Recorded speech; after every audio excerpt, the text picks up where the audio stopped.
Listen carefully. Once you fall asleep, you'll be transported into your first nightmare. The nightmares are sort of like trials, challenges created by the spell.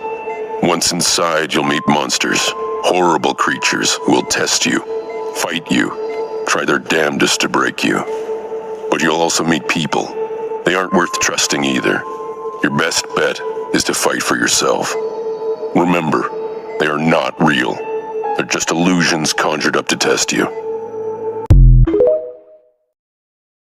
In the twilight of a dying empire, a young warrior rose, an awakened swordsman bound by duty and haunted by the weight of his choices.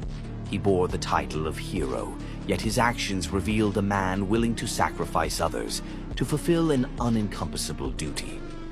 In a fateful encounter, he attempted to end the life of a fellow dreamer, not out of malice, but to spare him from a grimmer fate. This act, cloaked in twisted mercy, led to his own demise at the hands of the very one he sought to save. His name, etched into the annals of the spell, was the only one remembered among the shadows of that nightmare. He was the first of the enigmatic 9 to cross paths with the protagonist, leaving an indelible mark on his journey. This was Oro of the 9. When he had first arrived, he was ready to die. In this vast world, 2 worlds in truth, there was not a single soul who cared whether he lived or died. If he vanished, no one would be sad.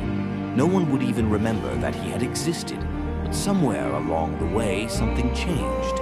His heart, once resigned, began to stir. He decided to survive. No matter what, he would endure. Not for hope, not for love, but to spite them all.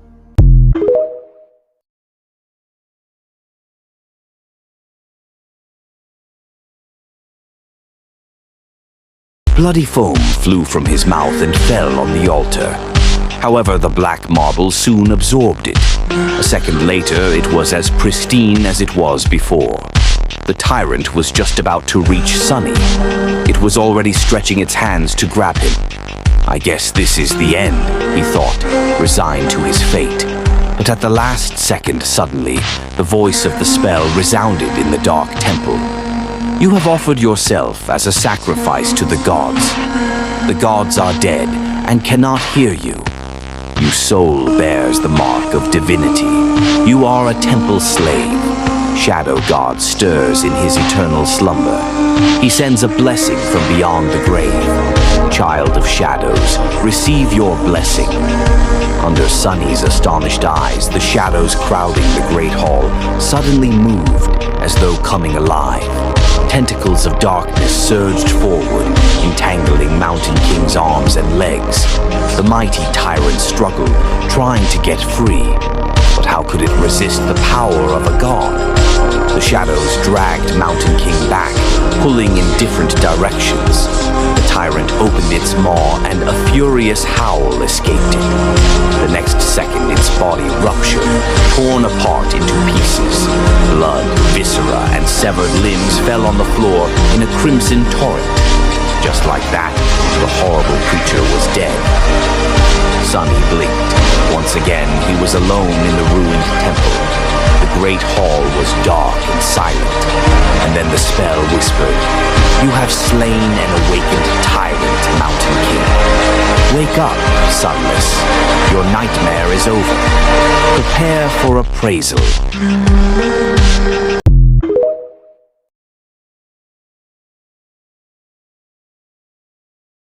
A nameless slave ascended the Black Mountain. Both heroes and monsters fell by his hand. Unbroken, he entered the ruined temple of a long-forgotten god and spilled his blood on the sacred altar. The gods were dead, and yet they listened. Glorious, your treachery truly knows no bounds.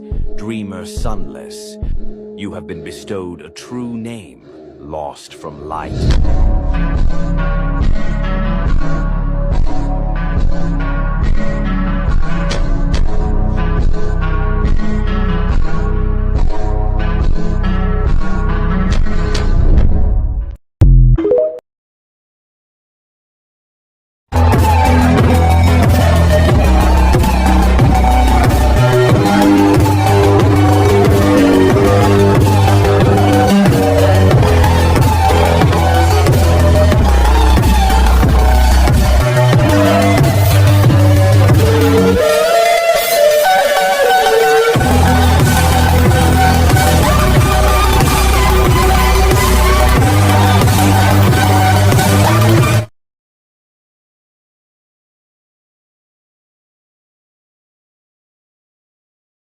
Welcome to the Dream Realm Sunless. Running through the parking lot, you chased me and you wouldn't stop. Dang, you're in. Dang, dang, you're in.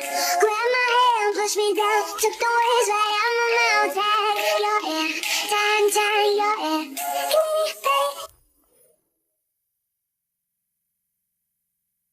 Let's explain the Forgotten Shores and Shadow Slave. First of all, this was in the Dream Realm, and it mostly consisted of a crimson coral labyrinth, which is actually made of blood. But this map shows some interesting things like this X right here. And this is where Sunny spent his first night in the Forgotten Shores on top of the Knight statue. And around here is where he met up with Memphis and Cassie. And the three of them traveled across the Forgotten Shores onto the Ashen Burrow, aka the Soul Devouring Tree. They then boated across this ginormous crater all the way to the Dark City. In the Dark City is where they found Effie and Kai, the other two members of their cult.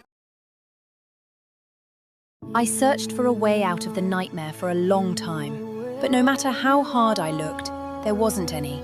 Day after day, night after night, as time went by, it became harder and harder to force myself to continue searching. I grew accustomed to that bliss, that warm and beautiful life.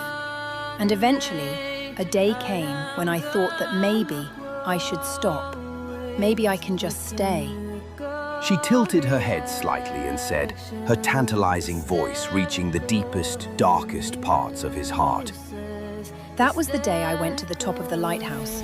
You see, Sunny, you have to light yourself on fire to rip the blessings of the fire. That was what my grandmother used to say. So that was what I did. I doused myself in oil and set myself aflame. The white flames suddenly licked her hands, and she stared at them, her face slowly turning pale, her eyes reflecting the terrible agony she felt.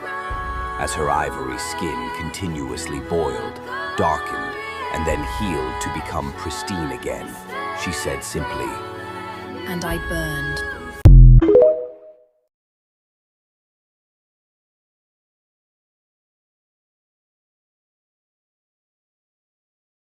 Cassia sighed and tentatively nodded.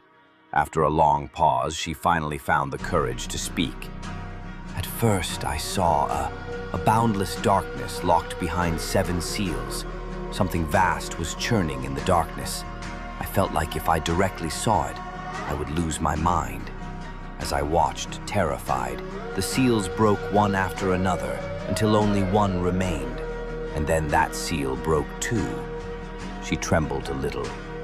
After that, I don't know.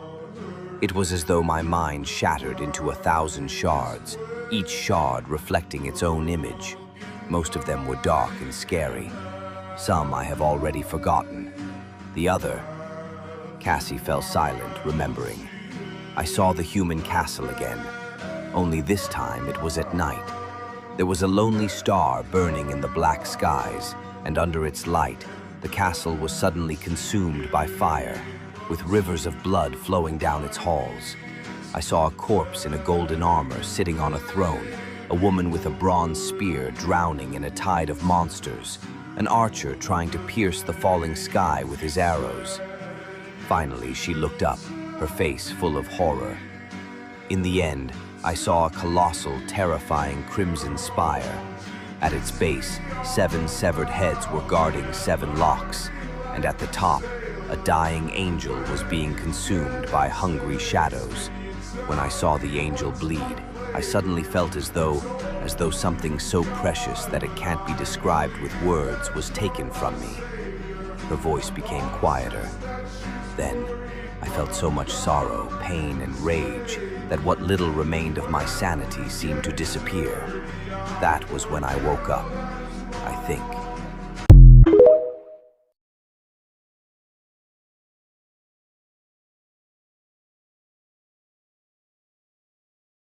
Oh, of course, Lord Sunless. What is your true name, then? Sunny stared at him, the smile frozen on his face. Harper was still grinning, waiting for the answer. Why did he have to ask that question? But it was too late. What happened couldn't be changed.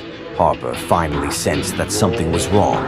His eyes widened. Sun picked up the crude iron knife and stabbed it through the poor young man's heart, pushing the knife into Harper's weak body. Harper's wide eyes were full of pain and terror, staring at Sunny with a silent but deafening question. Why? Sunny whisper. I am lost from light.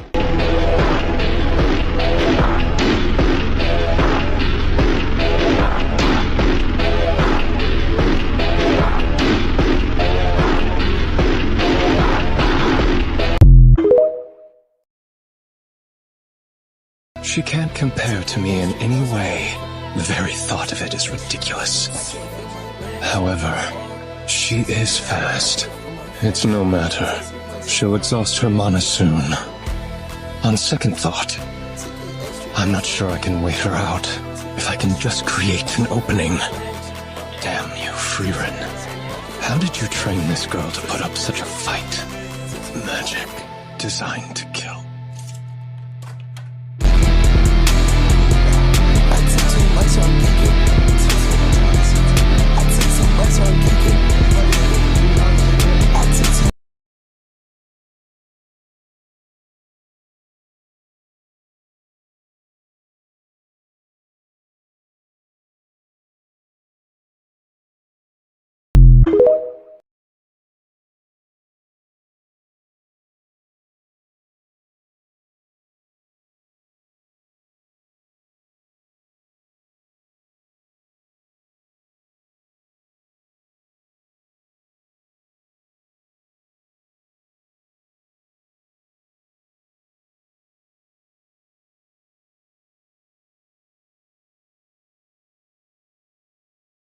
Slowly, Sunny stepped away from the edge of the chasm, his gaze locked onto Nephis. Darkness lingered in his eyes, cold, unyielding. It's not like we didn't know this would happen, he said, his voice devoid of warmth. We've known for a long time, haven't we?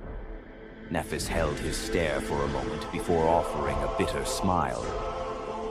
We did. Indeed, they had always known.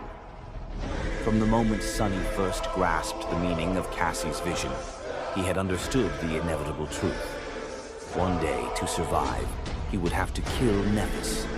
How does one come to terms with the knowledge that one day they will have to kill the person they care for the most?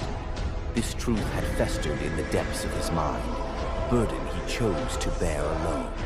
It was the reason he had spent months wandering the dark city, hunting monsters, and slowly becoming one himself.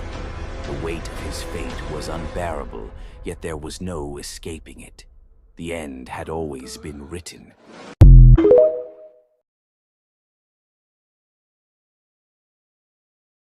Nephis opened her eyes and looked at him, a sense of sorrow appearing on her face. Leave me, Sunny.